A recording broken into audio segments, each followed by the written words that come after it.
As you can see in my pretty little hand, I hold the little piece of my bike that is no longer a little piece of my bike that caused me 4 hours of frustration.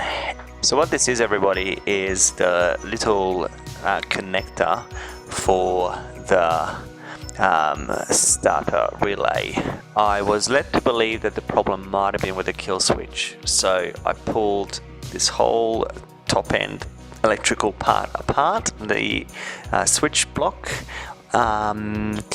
to little pieces to make sure that everything was fine. I checked it with a multimeter, it was good, it was not the problem. I then checked all the wiring that seemed to be squashed up underneath the headlights. So what I've discovered is to get to the bottom of these little gremlins, you have to just check all the wires. It's probably a wire problem, as it was here. And for this bike, it was this connector here.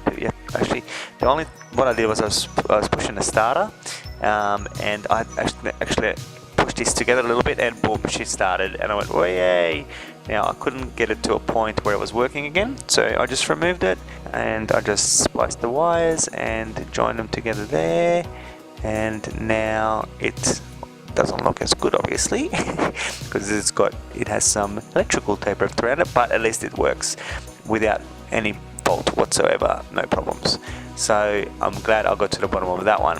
What was happening, I turned the key and the dash would do its cycle, the primer, so the pump primed inside the tank, everything was fine, and then I went to push the button and nothing happened.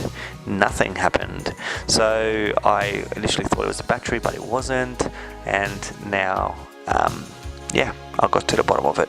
Yeah, if you've got any questions, feel free to ask. Hopefully I can help you with some of the stuff I've learned. Yeah, look forward to making more videos about my new beautiful but unloved so far motorcycle.